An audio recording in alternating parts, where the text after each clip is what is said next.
Hi, good morning. My name is Koching. Thank you for taking the time to speak with me today. Basically, I belong to Ipoh Perak. I have been living in Ipoh for now. I stay here with my family.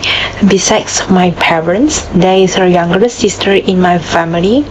Currently, I'm exploring job opportunities in your company as I have graduated from University Tun Hussein Malaysia, where I made the Dean list with bachelor degree with honors of technology management in construction. I am looking forward to knowing more about this opportunity and I will be happy to answer more questions. Can you tell me about the last time a customer or coworker got upset with you? Few years ago, I worked at architectural design firm and was responsible to meet the requirements of the customer.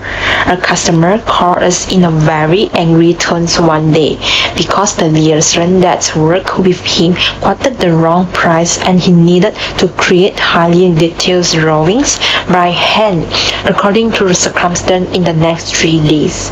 I quickly apologized to him and told him that I know how frustrating this could be. I said if that happened to me, I would have been even more upset to calm him down.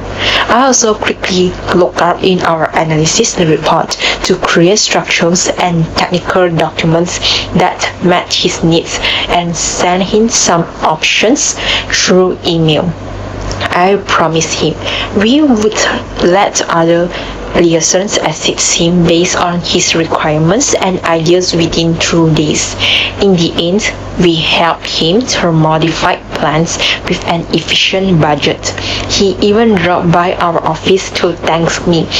When facing an angry customer, I believe the key is to put myself into his or her shoes, identify the problems, and provide solutions as soon as possible.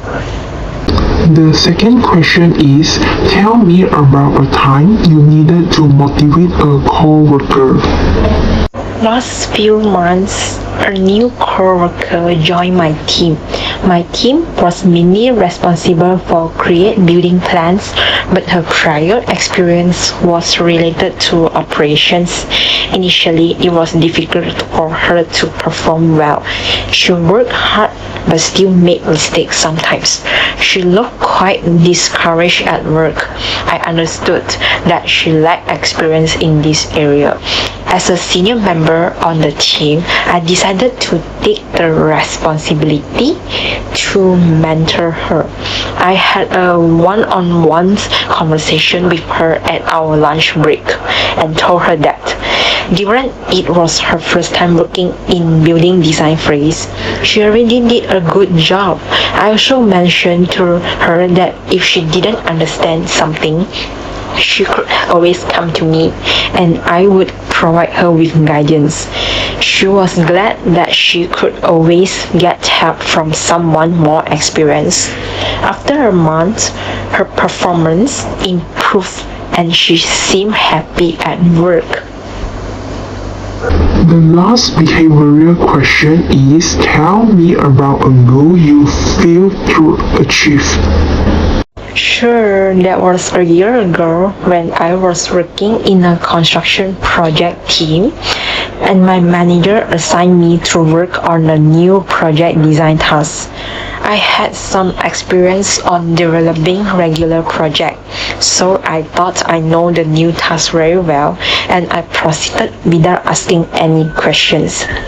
A few weeks later, when I delivered the project to my manager told me that was not what he asked for. I realized there are some missing metrics to support the proposal. I felt so embarrassed and terrible as I realized I didn't know as much as I thought I did. I should have clarified the task with my manager and made sure that I didn't make any assumptions.